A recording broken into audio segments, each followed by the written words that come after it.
My friend thinks that maybe there's the possibility I am either overwatering or underwatering because of this compost. So she said I could dig a column here and kind of see down into the dirt and see what's going on. Now, we did just get a little bit of rain, but I don't think it's very much. I mean, look at that. That's dry. I wonder if I'm not watering as good as I thought.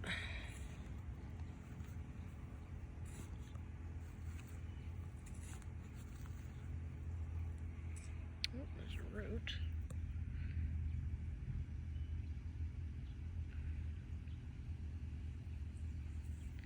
There's not much moisture there.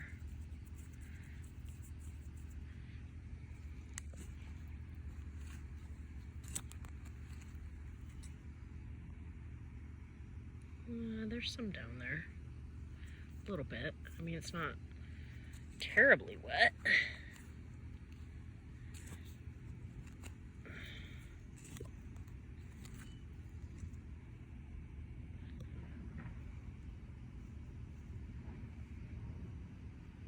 It's probably still too dry. Well, I think I'm going to give these a nice good soaking, even though we just got some rain. I think I'm going to give them a good soaking and see if that helps. I mean, to put my hand down here, it feels slightly moist, but it doesn't feel really super wet. So I'm going to try giving these maters a super soak and see if that helps. What I have done here is I have had these soaker hoses in here, and believe it or not, I don't really use them. I probably should have these on a timer or something, but I put these in here for this purpose. I've given these a nice deep soak. They drip, so you can see we're getting some water in here. It's not terrible, but I think I'm just gonna let this sit here and get all of this dirt kind of going with some moisture, and hopefully maybe this can give these a nice good soak. They might need it. Maybe that's been the problem all along, is I thought I was watering really well, and because of this compost, it dries up pretty easily. So we're gonna give it a really good soaking. And if the really good soaking doesn't do it, because we've had really dry conditions, then we know we've got another issue.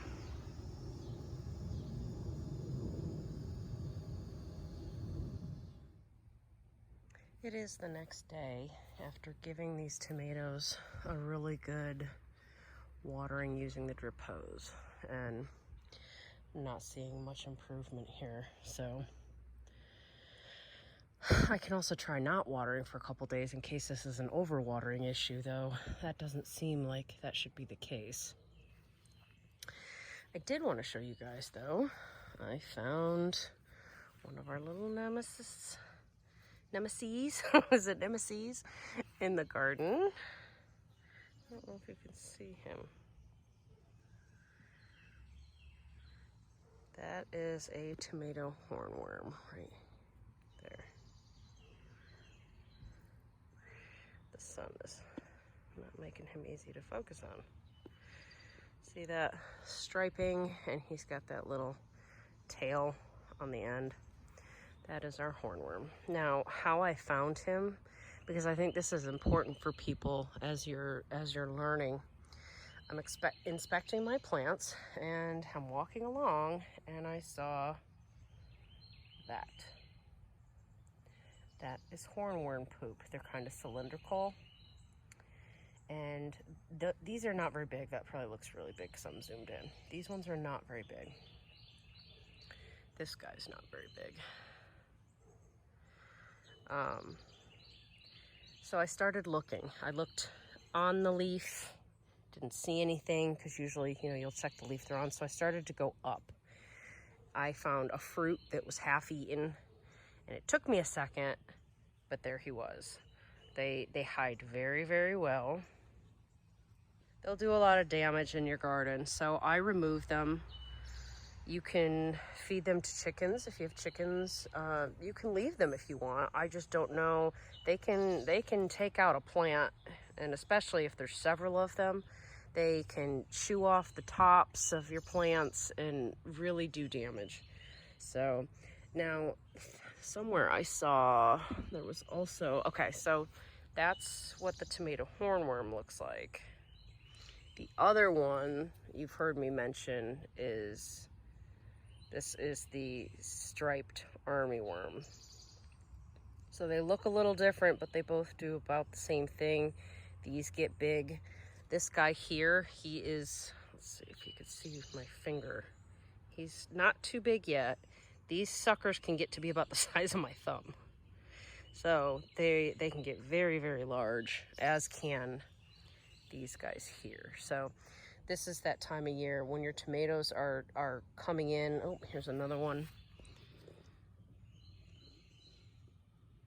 You're gonna find these, you know. If I were you, I would remove them. Totally up to you, but just know that your production may suffer if you decide to leave them. He's very small. Those ones are a little harder to get. Here's one here. Usually where there's one, there's many. You can use a blacklight flashlight. You can buy them off Amazon really, really cheap. They're, I don't know, $6. And you can come out and at night and use your blacklight flashlight to shine it into the plants. And the hornworm is a fluorescent green. They will glow, and the yellow striped armyworm has that yellow stripe on the side that will glow. So that is another way that you can find these guys, and find them rather easily. Now, the ones that I'm finding are so small, I'm not sure that the blacklight would pick them up. But I mean, even this morning, I think I have removed at least 20. Yesterday, I removed quite a few. Now, I only found the one hornworm, so I'm shocked there's not more of those. Usually there's a couple. So I'll be on the lookout for those. But the little guys, you know, there's definitely been a lot of those. Now, your region, you might have more hornworms than armyworms. I tend to get more armyworms. There's one there. He's hiding underneath this leaf right here.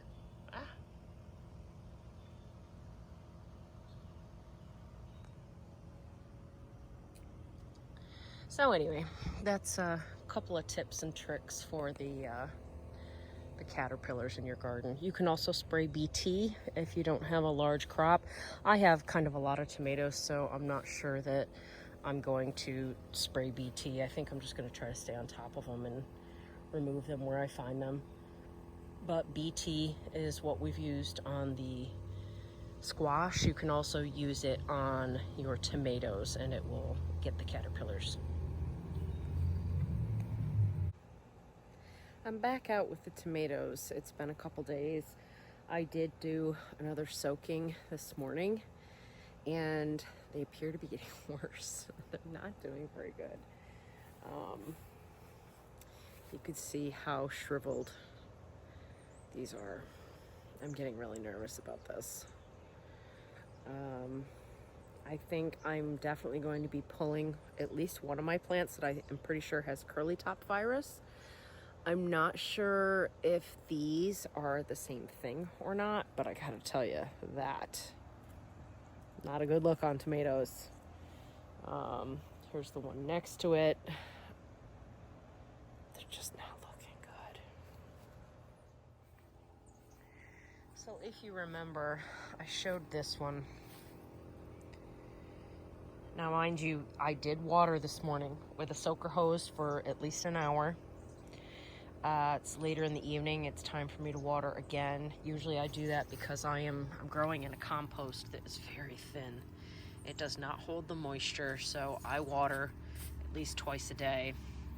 I thought the soaker hose might help the situation, but you can see that's not the case. So this one here, you could see how deformed these leaves are. Like, these ones aren't even opening.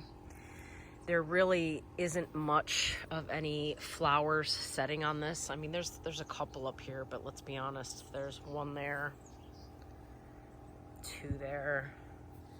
I mean, really, this, out of all the plants in the garden, this one does not have one set of fruit on it. This goes to one of the other plants that has fallen over and is still staying alive. I don't know how, but I think this one here has the curly top virus. The curly top virus is caused from a leaf hopper that gets the virus in it and bites your plant, and it gets this. I mean, I don't know, you know, the rest of my plants didn't seem to look like this. This is the same plant here. The rest of them, it just seemed like there was some curling that maybe could have been from the hot weather. I don't know, but I gotta tell you, the more time that goes on, the worse these are starting to look. So again, I'm still thinking this could be connected to our jug loan issue, but I don't know that. I mean, here's some new leaves coming in. The newer leaves seem fine. I mean, this is a sucker. But also what's happening is, see, these are all going down. All of these leaves are going downward. So I know I read something about that somewhere, so I'm gonna figure out what that was that I read. But here's the leaf that I just pulled off. I mean, there's some curling on it, but they don't look, you know, malformed. So yeah, I think the time has come, at least for this one. I'm ripping it out. I just don't see the point of keeping this in here. And if this is in fact a curly top virus, it just means that if there's leaf hoppers around, it can spread to the other plants. It may have already spread to the other plants. I don't know. But this one is clearly not going to produce for me. So this makes me sad. I mean, I really had high hopes this year, and now I'm having, you know, such an issue that could really be affecting my crop. I mean, I've got a lot of fruit in here. So, I mean, if this stuff survives and does okay, you know, I'll still have fruit. And I like to can, and in previous years, if I don't grow enough, I just go buy some from the local farmer's market, or from Bush and Vine Farm, which is a farm that I really enjoy, that's a local family. So, I mean, yeah, it stinks that I'd have to buy them after all this work, but, you know, sometimes it is what it is. So I'm going to go ahead and finish taking this out.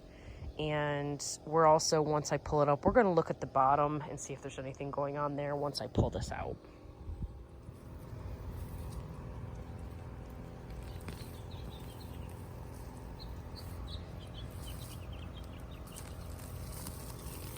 Ooh, I gotta tell you, I'm actually kind of shocked those roots aren't deeper, so maybe it's not jug loans, because this is all compost up here.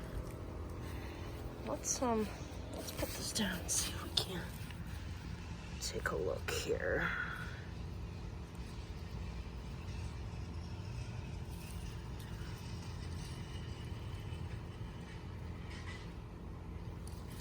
Now, there is a test online you can also do where you take a cutting of the stem and you put it in some water and see if there is some white liquid that oozes out of it. And also, if you cut this open, see if there is like brown in the middle. I mean, there is a little bit of browning in some spots on here. So I don't really know, but that one definitely was gonna get taken out.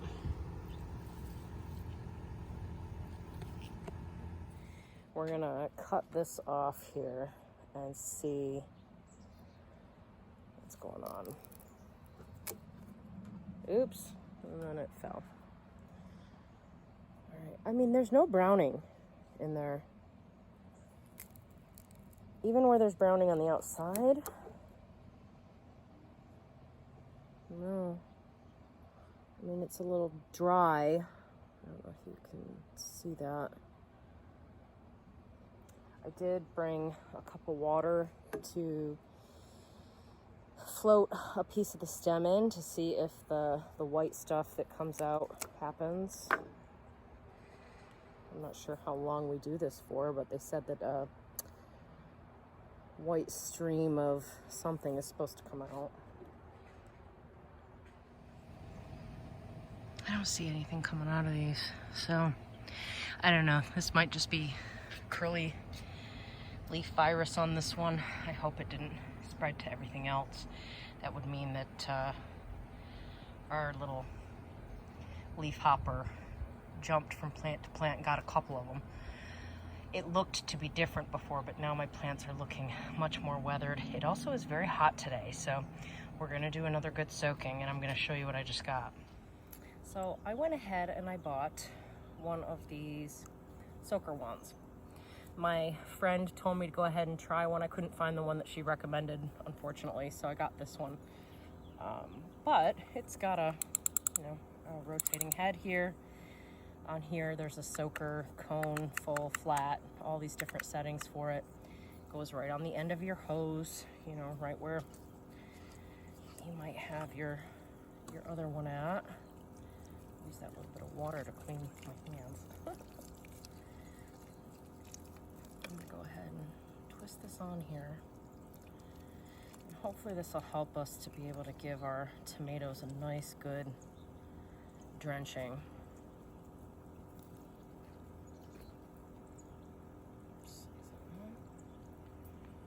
Okay, so now we are hooked up. I don't have the hose on, so let me go do that and I'll flip the camera back around. But I got this at Home Depot, I think. Lowe's has similar ones. Actually, no, I think Lowe's has the same one. This is a Melnor Relax Grip. This was 10 bucks. It's just gonna help me get in there and water a little bit better at the base so that I can target specifically those tomatoes. And I think this will help me get the ones in the middle a little bit better. So this is just gonna aid me in helping to get those watered really well. The other thing I think I'm gonna have to look into is some mulch to put on top. That compost is just too thin. And I think part of our problem is that we're losing moisture. Now, it doesn't seem to be affecting my other plants. I mean, whatever I'm doing is working for them, but for some reason it's just the tomatoes that are having this struggle. So I don't know. When you get a curling leaf issue like this, I've been doing a lot of research. There's a lot of different things it could be.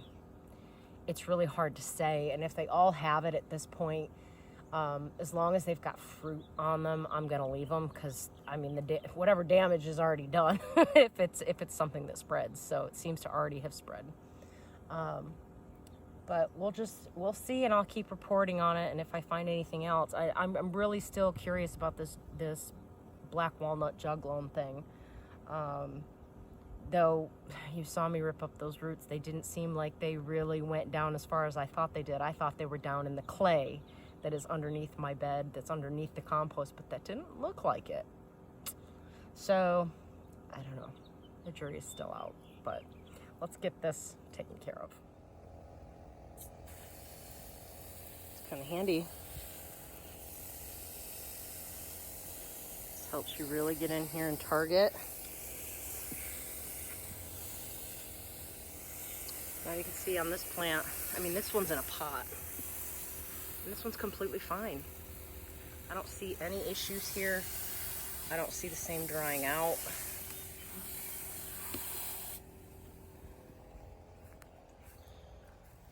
Same with this one here. You know, these are in pots. You'd think that these would dry out and cause issues more so than the garden. Oh, I really like this wand though. There's not a whole lot of splashing where, you know, the other handle, certainly sometimes I was aiming and it would splash a bit. Oops, I don't know what's going on with my water stream there. But you can really target without this getting up on the leaves. You know, that splashback sometimes is what can cause some things to come up off the dirt and land on your plant that causes issues.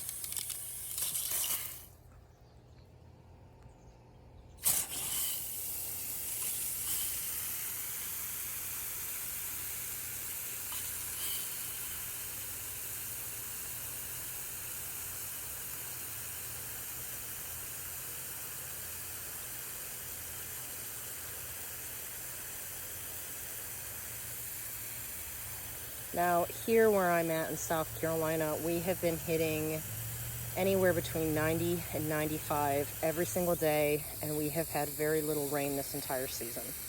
I'm also wondering if the environmental factors aren't a real big part of this. Combine that with this loose compost that I used this year that isn't fully broken down, and I didn't add a whole lot of amendments to it. That could be the problem. But it's so hard to say. I'm not a professional, guys, and if anybody, sees this issue with my tomatoes and is like, oh, hey, I know exactly what that is, let me know. Because I'm really kind of bummed that it looks like I might lose my plants. So I'm giving them a nice deep soak. They apparently like a really deep soaking a couple times a week. I think I'm still going to use the soaker hose that's in there occasionally, just so that it can give it a nice top soaking. I do have the leeks in here too, so I do need to water some of that.